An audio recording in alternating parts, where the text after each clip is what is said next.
দর্শনার্থীদের মাথার উপর গর্জে উঠছে রুশ নির্মিত যুদ্ধবিমান। মাঠ জুড়ে কুচকাওয়াজে ব্যস্ত হাজারো সেনা, অথচ ভিড়ের ভেতর থেকে ভেসে আসছে উচ্ছ্বসিত করতালি আর দেশপ্রেমের গান। এই দিনটির জন্য প্রস্তুতি চলেছে মাসব্যাপী। শহর জুড়ে সাজানো হয়েছে লাল পতাকা, হো চি মিনের প্রতিকৃতি আর যুদ্ধ জয়ের পোস্টার। ভিয়েতনাম যুদ্ধের অবসান উপলক্ষে হো চি মিন সিটিতে এমনই দৃশ্যের দেখা মেলে 30 এপ্রিল। এই দিনেই 1975 সালে উত্তর ভিয়েতনামের সেনারা মার্কিন সমর্থিত দক্ষিণ ভিয়েতনামের রাজধানী সাইগন দখল করে। সেই ঐতিহাসিক মুহূর্তের পরপরই শহরটির নাম পরিবর্তন করে রাখা হয় হো চি মিন সিটি।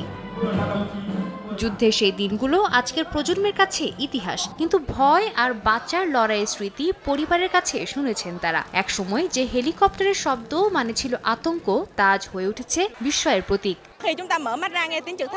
আমার কাছে শান্তি মানে হেলিকপ্টারের গর্জন শুনেও টেবিলের নিচে না গিয়ে তাদের দেখতে ছুটে যাওয়া। আজ আমরা যুদ্ধবিমান দেখেও ভয় পাচ্ছি না, উল্টো বিস্মিত হচ্ছে। আমার কাছে এটাই শান্তির।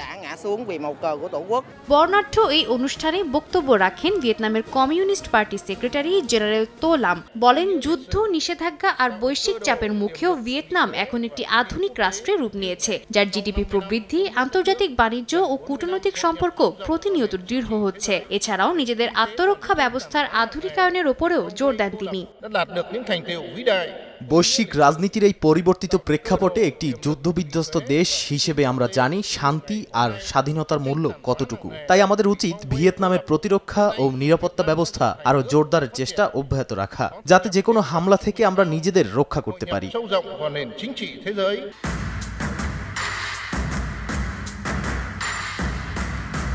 যুক্তরাষ্ট্র 1973 সালে তার শেষ সেনা প্রত্যাহার করে নিলেও যুদ্ধ পুরোপুরি থামে 1975 সালের 30 এপ্রিল। প্রায় 20 বছরের রক্তক্ষয়ী সংঘাতে প্রায় 30 লাখ ভিয়েতনামিজ এবং 58,000-এরও বেশি মার্কিন সেনা প্রাণ হারান। এরপর দশকের পর দশক ধরে দেশটি যুদ্ধের ধ্বংসাবশেষ থেকে ঘুরে দাঁড়ানোর চেষ্টা চালিয়ে যাচ্ছে। সাদিয়া তাসনিম, সময় সংবাদ।